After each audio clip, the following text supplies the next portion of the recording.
What's up, guys? Welcome to Broke and Stressed, a PT student podcast where we talk about our lives as broke and stressed physical therapy students. Throughout grad school, you'll come to find that the struggles that you're having happen all the time to thousands of students across the country. You are not alone. In this podcast, we'll share our personal stories and walk you through how we overcame some of our own struggles. I'm your host, Ruben. Let's have some fun, have some good conversation, and let's get into the episode. Hey guys, welcome back to Broke and Stressed. Today we have Jordaine Enriquez here. Say hello, Jordaine. Hey guys. So why don't you go ahead and introduce yourself, where you go to school, what year you are, etc. Yeah, so I'm Jordaine Enriquez, and I am a third-year PT student at the University of Texas Medical Branch in Galveston, so UTMB. And yeah, I just started my first semester of third-year PT school. I already did one rotation in 2018. And that was for 10 weeks in an acute care hospital setting. And hopefully I'll be going out on outpatient rotations in 2021. Nice. And then I guess to plug in my Instagram, it's also my name, Jordaine Enriquez. And you can find me there. And I post some things about study and productivity, as well as fashion, travel, just a bit of everything. Nice. So what made you get into PT in the first place? Yeah, so I actually haven't been a patient of physical therapy, but I saw physical therapists treating specifically my mom. So when I was a sophomore in high school, we were at a water park and my mom, she got injured. I believe she tore her meniscus. Honestly, we don't remember now what structures were damaged, but I think it was her meniscus, and so she went to PT for that. And I was always interested in a healthcare career, but I didn't want to go through the extensive 4 years and residencies of medical school, and none of the other healthcare professions seemed interesting to me. I'm not one for like bodily fluids, so I knew nursing was not part of that vision. And my mom suggested physical therapy, so I went with her one time. And at the time I was in dance, so I did ballet, and a lot of my peers would be also suffering from knee injuries. And so I thought, oh, I could do that with physical therapy. And so I did all the research as far as like colleges and PT programs and what it took to get to that point. And yeah, that's how I got into it. Not sure if I want to work with dancers now, but definitely being in the program and going through school has opened my eyes to more possibilities of what the PT profession has in store. Yeah, I definitely agree with you. I didn't know there's so many doors in the PT world over which way you can go with your career, like research, you can do inpatient, outpatient, neuro. There's so many different things I didn't even know existed before PT school. It's kind of crazy. Yeah, and then there's also just like going beyond like clinical, like you could do marketing, you can just manage or be a CI or teach. So definitely a lot of different possibilities. Yeah. Do you know which way you'd want to go eventually down your career, or do you have any idea? I'm so open-minded, but I really enjoyed my acute care rotation. And then otherwise, maybe outpatient ortho, just general ortho. I'm also interested in aquatic therapy and also vestibular rehab. Just little bits and pieces from like every different direction. Yeah, that's awesome. So, yeah. I've never seen aquatic therapy before. Have you shadowed it? I was observing at a clinic that had a pool with the underwater treadmill. And so at the time I was there, I would like control the settings of the treadmill, which I know there's more to aquatic therapy than just a treadmill. But I also did a swim program with children with disabilities in undergrad. So I did that every Friday morning. And so I think that's how I got into it and what kept me interested. So let's take a step back, and this is a thing I do with all my guests on my podcast. I like to have them share a fun and embarrassing story from their time throughout PT school. So can you think of a story off the top of your head that you'd like to share with everyone? Yeah. The first story that I think of that pops into my head is like a story from Intramurals. I feel like PTs are known to be like into sports and all those kinds of competitive events, and so our school had a intramural dodgeball tournament, and so I decided to join the team for fun. But I do have a history, even before PT school, I had a history of getting hit in the face with a ball. Like, I joined my middle school's volleyball team. I got smacked in the face with a volleyball, and it was not a pretty Oh sight. my gosh. Yeah, and so I thought I would be fine for dodgeball. Nope. There was one time or two times maybe where like somebody threw a ball, and it's those like foam balls, but I still got hit in the face. And then everybody's like, Jordaine, are you okay? Like, I was like, yeah, no, I'm fine. But I definitely joined the team with the intent of having fun. But I'm pretty sure the person that set up the team, as well as some of the other teammates, were really in the competitive spirit. So I learned my lesson. I just don't need to do ball sports. Like, I'm a dancer. I just need to stay in that lane. So it was embarrassing a little bit that I am 23, or at the time I was 23, and like got smacked in the face with the ball, but you just brush it off, and it was for fun. So yeah. Yeah, for sure. And that comes with the territory too. Yeah. And it's funny, we talked about this off camera earlier, guys, but what is it with people taking intramurals like way too seriously? Like they're in I professional sports or something. I know, Like they're like, playing for a league for a undergrad or grad school. Like, well, in Texas, we actually have PT Olympics.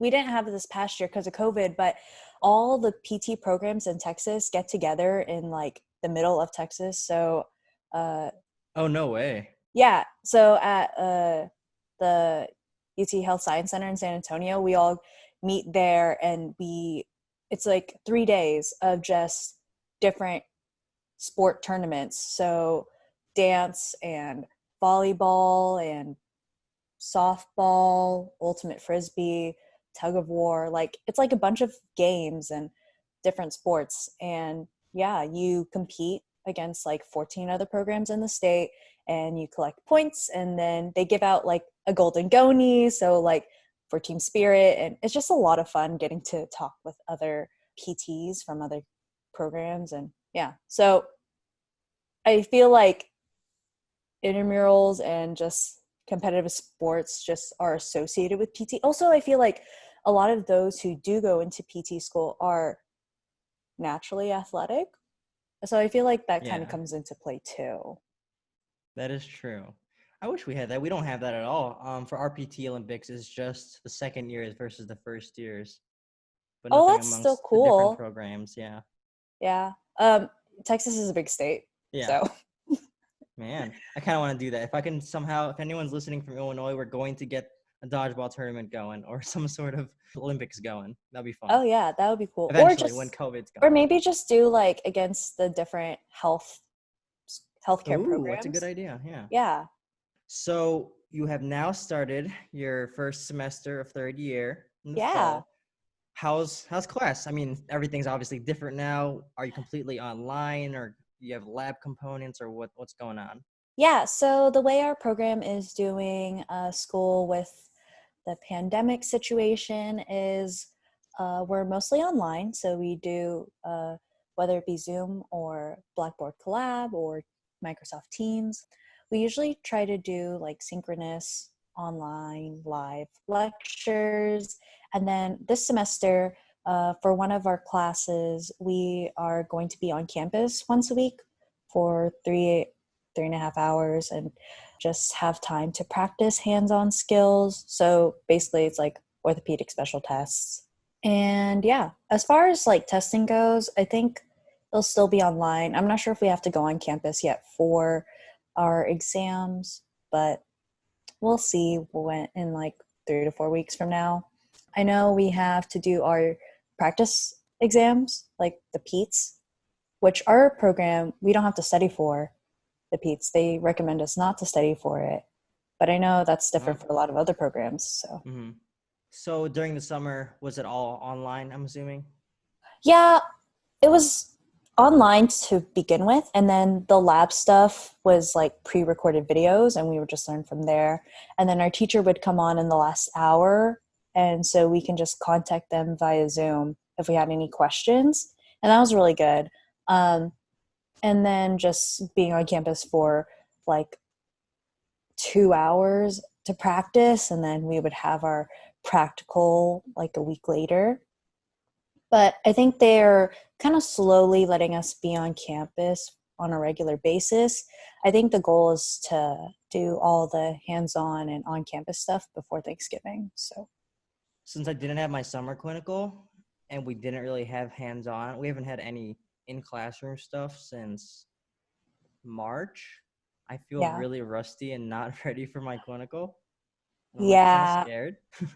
Yeah, I do appreciate the practice, and I also feel a little rusty, especially since I haven't taken some of my ortho courses since like 2-ish years ago. So I'm a little hesitant or semi-confident when I go to my rotations, but we're just going to trust the process, and hopefully my CI is nice. So talk to me about your Instagram. So I know you just had this Instagram and turned 3 in July. 3 years old. Yeah, Congrats. um, thanks. and then on your Instagram, like you said earlier, you post a lot of like studying tips. You're pretty much documenting your school throughout your PT school journey. And then I saw that you have a YouTube now too, right? Yeah, I've actually had my YouTube for a while, Mm-hmm. and I was primarily just posting uh, vlogs of my travels. Heck yeah. It's not really like me speaking in front of the camera. It's more just like scenic shots set to royalty-free music.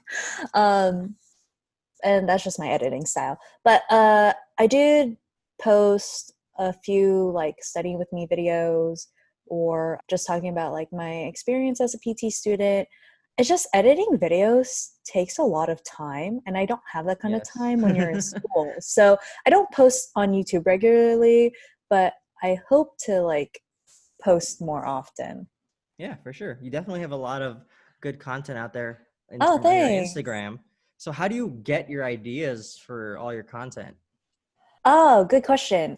Honestly, I just think about them like out of nowhere. I'm also doing this thing called morning pages, where every morning you write 3 pages, stream of consciousness. And sometimes I get ideas by doing that. But yeah, I'm really good naturally to come up with ideas for content. It's just executing them and having them match the vision that I had is what kind of takes time when it comes to making content. But yeah, no, it just comes naturally. I don't know Dude, that's how else awesome. to say it. Yeah. Yeah. And then, so do you have any difficulties managing that content production with school at all? Yeah, I do. It's something that I enjoy doing, making content, and sometimes that kind of takes over like studying and things like that. And so I definitely have to find a balance. And that's the other thing too that I am realizing nowadays is like managing quality content versus quantity, because there are so many other people out there who can tell you how to run your Instagram and tell you to like post every day and do all these different things and engagement rates and stuff. But I think if it's something that you want to share with the world, then that's your permission to post it. And then also just making sure that whatever you post out there, like you don't regret it 2 or 3 days or even years down the line. I try to be genuine with every post that I make, and I truly want to know people on the platform, PTs and people beyond our healthcare profession. So, yeah, it's definitely a struggle, but I try to limit the screen time on my phone. I have like blocked hours Hmm. and like time limits. So maybe only an hour and a half on Instagram. Yeah. And then I increase it on the weekends. But I do that. And then, yeah, just making sure that I'm on the platform with a purpose. I like that because Mhm. I definitely can see how. I think that's what really makes good content is when a person's genuine, Yeah. and they're like passionate about what they're doing, which is that's obvious from what your posts. I like that a lot. I think one thing that I struggle with, that's why I don't like make that much PT related content is I'm like super, I don't know, I just don't, I'm worried about repercussions and if I post something, what if it doesn't work for someone? Yeah. I think for me, I'm a very positive mindset person. Mm-hmm. So I always think if I'm helping at least one person out there, then I'm happy. I don't Yeah. necessarily have to receive that feedback that my information helps someone, but Mm-hmm. at least it's out there as a resource. Yeah, absolutely. I feel like that's my goal, is just to be a resource to other PTs, specifically more student PTs out there. Yeah, for sure. And I think it's fun too when we kind of create this community through the content we make, like how Hmm. I was able to reach out to you and I'm sure we know a bunch of other SPTs and PTs in the community and how we were able to just engage and meet through Instagram. I think that's pretty Yeah. dope. Yeah. The community has grown exponentially For since sure. I've started making PT related content, and it's really cool to see. And I hope that more people use it and really find it an essential to their PT school journey. It's definitely an untapped resource for sure. Yeah, for And I sure. wish I had that when I was going into school. Hmm. One of the things you talk about in your posts is the fact of taking a leave of absence from PT school and coming back. In fact, you were featured on Gratitude in the Restart Roundtable, which was awesome, Yeah. a couple weeks ago.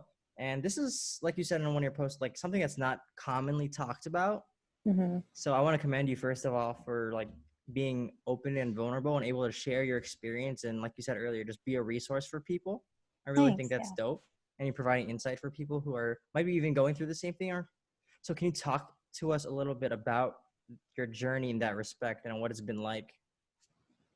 Yeah. So I will say that, taking a leave of absence isn't necessarily a reflection of the school or the program. People take leave of absences for many reasons. For some, people straight up leave and realize that PT isn't what they thought it was for them, and they don't see themselves or their future in physical therapy. And so they just leave for that reason. And then there's other situations that are beyond the student's control, and so that's why they take leave. But for me, I was struggling with a lot of self doubt in the profession, as well as uncertainty and self confidence, as far as like, I wasn't sure if I wanted to do PT anymore. And I think part of the factor was grades. I think I never really mastered studying correctly in PT school. I was just going with the flow. And a lot of the classes I was in, I would study hard and then like get a C on the exam. And then usually I'll do well on the practical. And so then I'll barely make it by with a B in class. And our school has a policy where if you get two C's consecutively, you're out of the program, or you would have to go through some extra measures to continue in the program. And for me, in the summer of 2019, I wasn't doing that well. I actually failed my midterm exam, and then I failed the practical in that same class. And so there really wasn't a way for my grade to be saved. And so after talking with the professor, and I was also explaining to him like my issues with time management and also like doubts of the profession. And so he was telling me that I need to talk to the dean of our program. And so after talking to her and seeing that I wasn't really in a good headspace and a lot of anxiety was creeping up on me, which was really new to me. I never really was one for anxiety or panic attacks or anything like that. And so then I just spoke with other health professionals, licensed counselors, just to make sure that I needed to take a personal versus a medical leave. And then we decided it was more of a personal leave. And so I took a leave of absence for 9 months, which is crazy. But I did a lot to better myself. So I went to a counselor and I slowly got back into physical therapy by observing at a clinic a few minutes away from my house and studying the MPTE exam book just to kind of review on some concepts and look at my old notes. And yeah, that's pretty much how I took a leave or what happened that led to my leave and the things I did to get back. And I basically came back, I restarted school in May of 2020. So this, with coming back, how do you feel, or what are you doing differently? You think that has changed from you first time around? Yeah, so it was actually really interesting. There's a lot of factors as to why I wasn't doing well in class, not just me studying, but just other environmental factors that are beyond my control. But I think I realized that number one, my study methods weren't the best. And so I definitely changed that as I restarted. So lots more active recall and really asking questions. But also, something that wasn't expected was the pandemic. And so I was expecting to be in person in classes all the time, but actually think I thrive in an online learning environment. Just having my own schedule to do the recorded lectures at my own pace, especially if they're pre-recorded, I can just like pause and digest the information. Yes. or take a nap if it gets too much, and then Also, yes. jump back in, and then just learn on my own in my own time. So I really enjoy that, and just other things too, like different professors and things like that. So definitely, my cohort, the new cohort that I'm in, they have also been really supportive, as well as the professors. And so, yeah, I think just a mixture of all that, and just also too, just along with being in an online learning environment, you really have to manage your time more. So definitely determining times to be social with other people and times to actually study, and being at home with your parents also is something to consider. So I would always have to tell my parents, like, don't interrupt me from X time to X time. I'm taking a test, like, don't bother me. So yeah. In that time off, how do you feel that you've grown and have come back ready to, you kind of touched on this a little bit earlier, but Yeah, no. So talking with my counselor helped me see things in different perspectives. And I was also on the limbo of like whether I want to continue in school or whether I should just, quit completely.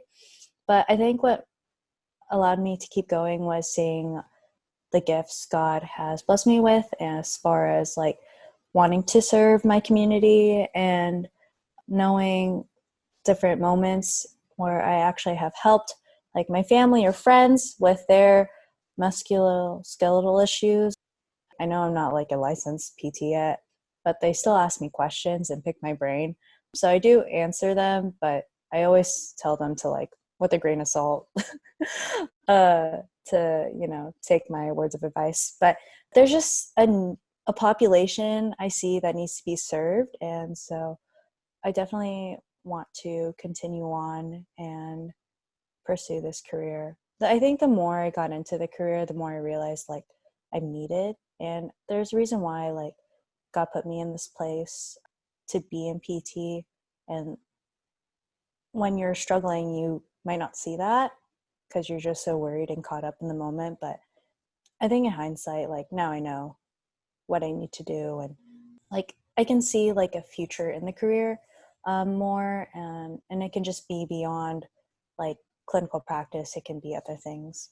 But yeah, so I think just changing mindset as far as like why I want to be a PT and how can I make the profession my own is a big thing that I try to put out there on my Instagram, because I created this hashtag for the DPT, not only to just mark my experience in PT school, but also to tell people that it's more than just, getting the paper and the license. Like for the DPT represents like doing more beyond just working the 8 to 5 and getting paid. So it could be advocacy, it could be helping other people, continuing education.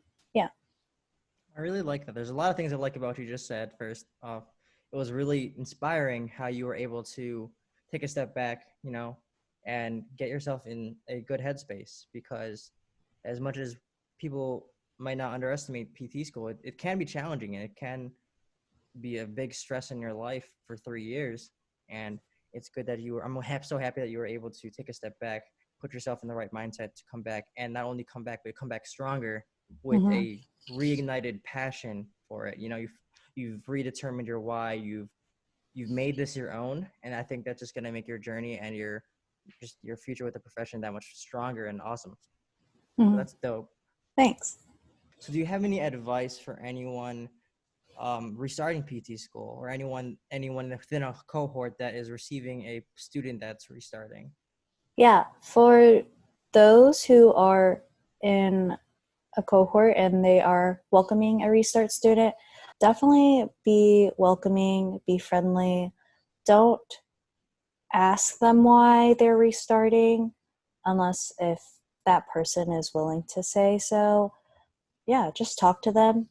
It's always good to have study buddies and friends to socialize with.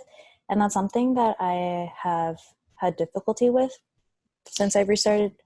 Part of it's because of the pandemic, but then also like going into a program when everybody has kind of established their friend groups, it's kind of hard to like put yourself in there. But for me, I'm a natural extrovert, so it's not that hard for me to talk to people.